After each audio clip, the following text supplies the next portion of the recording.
Welcome dear students. Today we'll discuss about the terminal velocity, the most important topic of chapter 6 और इसके बाद जितने भी topic आएंगे वो बहुत important हैं और जो से MCQs इंट्री टेस्ट में और क्वेश्चंस जो बोर्ड एग्जाम्स होते हैं एनुअल एग्जाम्स आपके और जो आपके स्कूल एग्जाम होते हैं कॉलेज एग्जाम्स उनमें आने की बहुत ज़्यादा चांसेस होते हैं जो नेक्स्ट हम टॉपिक पढ़ेंगे और one of the most important topic terminal velocity.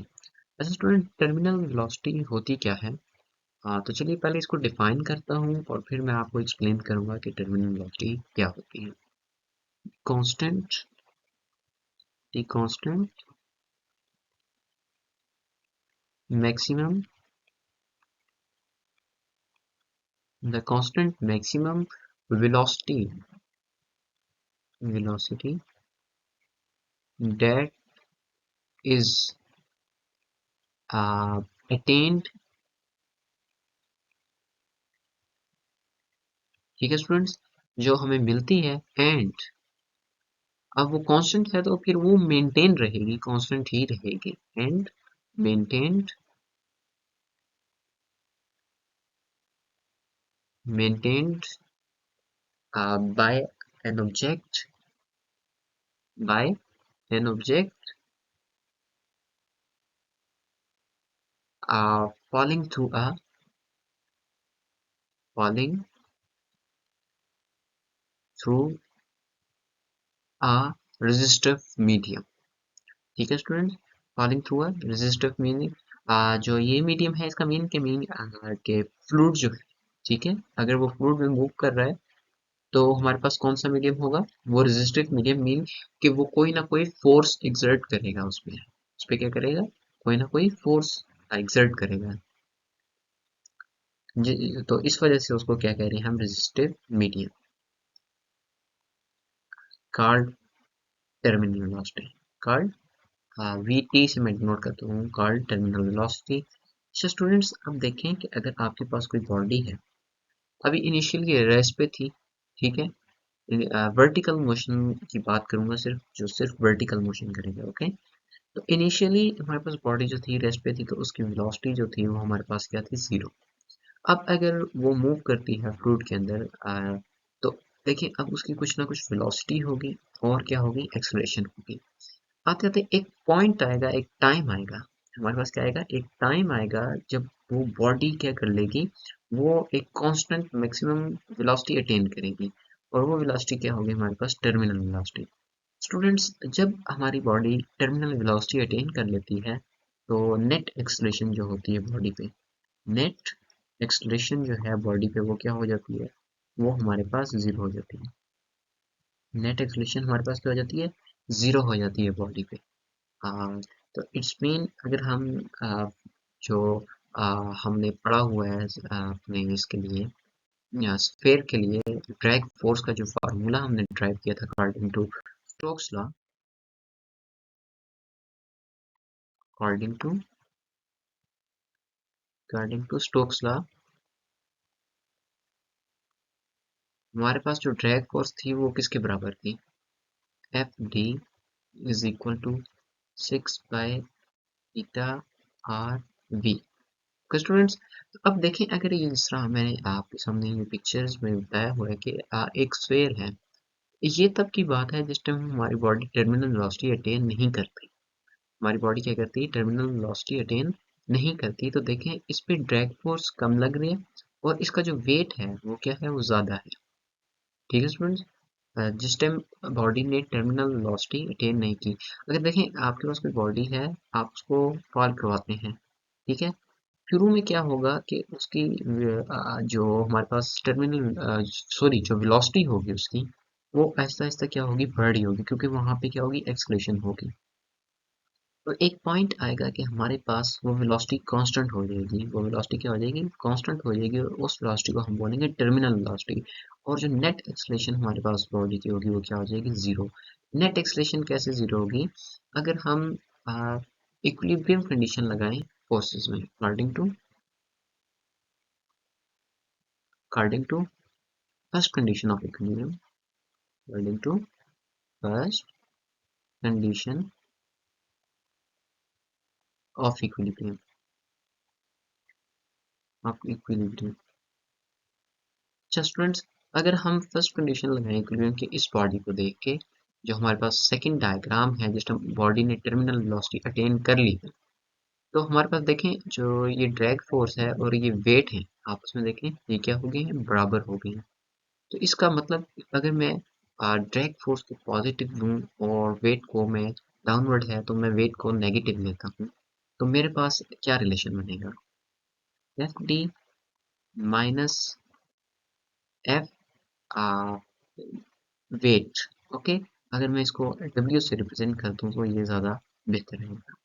W is equal to M A. अच्छा एम ए मैं क्यों लिख रहा हूँ, मैं इसलिए लिख रहा हूँ, चलिए ये वो कंडीशन है जब हमारे पास बॉडी ने टर्मिनल वेलोसिटी अटेन नहीं की, तो हमारे पास होगा 6 pi eta R V minus W is equal to M A. Okay students, तो ये है हमारे पास जो है बॉडी पे नेट फोर्स लग रही है, ये क्या लग रही है, net force.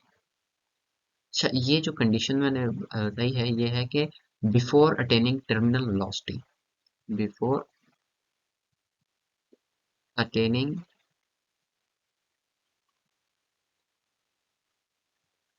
Terminal terminal velocity. तो हमारे पास ये केस होगा, क्या होगा कि जो drag force minus weight is equal to net force. और अगर हमारे पास ये जो v है, अगर ये वी टी बन जाता है, तो हमारे पास क्या होगा, नेट फोर्स जीरो हो जाएगी, मीन नेट एक्सेलरेशन हमारे पास क्या होगी, जीरो होगी। मैंने ये मेंशन किया हुआ है। तो चलिए अब वो करते हैं, F D minus W is equal to M A. ये हमारे पास एक जनरल जो फर्स्ट कंडीशन ऑफ इक्विलिब्रियम लगाने के आया हमारे पास। और अब मैं कहता हूँ 6 pi eta R V T minus W is equal to M G. So M G is equal to M into zero, क्योंकि एक्सलेशन अब क्या हो जाएगी, हमारे पास जीरो हो जाएगी। 6 pi eta R V T is equal to M ji.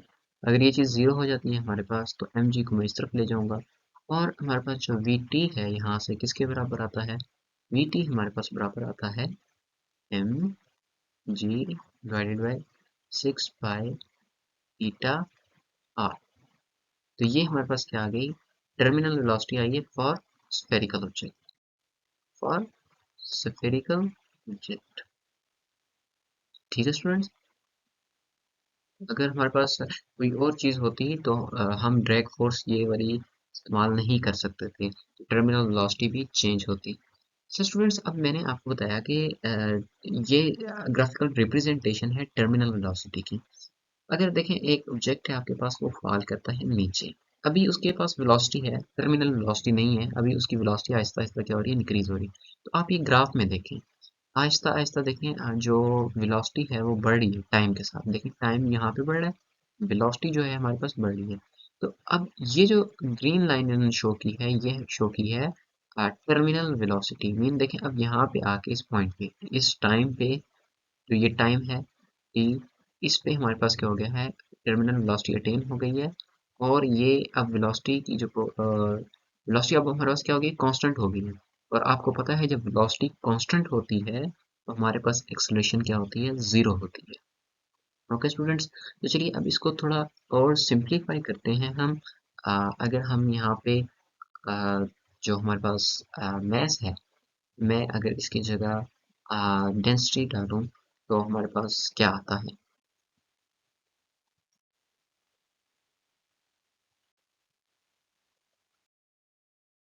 Students, हमारे पास जो वेलोसिटी का रिलेशन आया था वो था V T is equal to M G divided by 6 pi eta R, 6 pi eta are.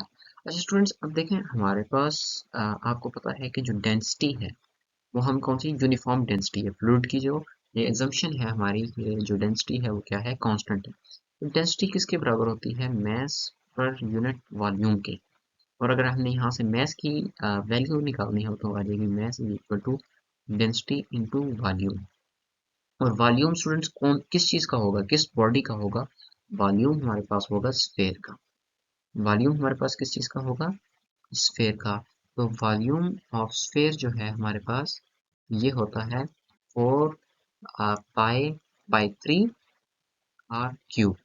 और स्टूडेंट्स जो हमारे पास आ, अगर मैं इस फार्मूले में m की जगह, जो ये m है, अगर मैं m की जगह रो इंटू वॉल्यूम करूँ तो m is equal to volume मेरे पास क्या था 4 पाई बाई 3 आर क्यूब, और हमारे पास जो मैथ की वैल्यू आएगी वो क्या आएगी 4 pi by 3 R cube into रो।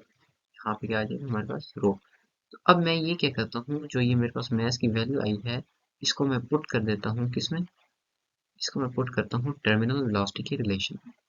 तो जो हमारे पास अब न्यू टर्मिनल वेलोसिटी आएगी vt is equal to 4 pi by 3 R cube into rho G by 6 pi eta are.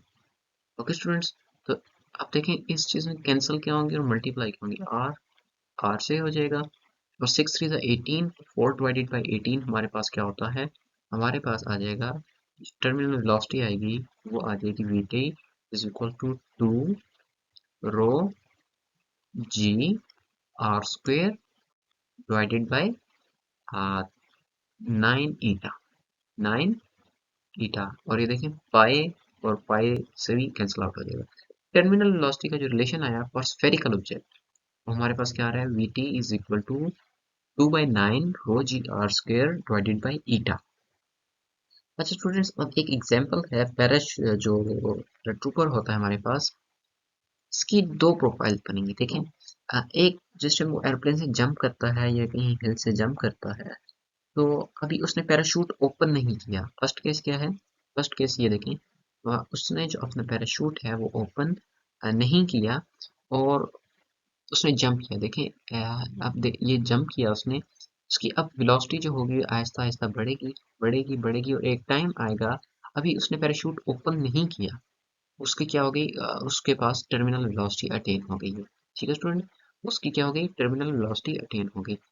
Terminal velocity attain हो गई है तो वो क्या करता है इस पॉइंट पे जो t इज इक्वल टू 52.5 है, इस पे क्या करता है 54 पे वो अपना पैराशूट ओपन करता है, अपना पैराशूट ओपन करता है। ठीक है, जब पैराशूट ओपन करता है तो देखिए एकदम ड्रैग फोर्स बहुत ज़्यादा बढ़ जाएगी और जो उसकी वेलोसिटी होगी सडन डिक्रीज होगी। ठीक है, उसकी वेलोसिटी डिक्रीज होगी और देखिए वो फिर भी आ तो नीचे ही रहा है, और फिर एक टाइम आएगा कि वो अगेन क्या कर लेगा अपनी टर्मिनल वेलोसिटी अटेन कर लेगा, जो एक कांस्टेंट वेलोसिटी होती है, जो देखें हम इस पॉइंट से लेके इस पॉइंट तक। ओके स्टूडेंट, एक बार टर्मिनल वेलोसिटी इस पॉइंट हुई, जब हमारे पास ये देखें जब जब भी इस तरह की लाइन आएगी तो आपने कहना है कि वेलोसिटी कांस्टेंट हो गई है, इसका मतलब यही है कि ये बॉडी ने टर्मिनल वेलोसिटी अटेन कर ली है। और जो ये प्रोफाइल है जो पैराबोलिक आ रही है हमारे पास, इसका मतलब है हमारे पास वेलोसिटी इंक्रीज हो रही है, और ये वाला जो था पोर्शन इसमें हमारे पास वेलोसिटी डिक्रीज हो रही है। Okay students, thank you very much, Allah Hafiz.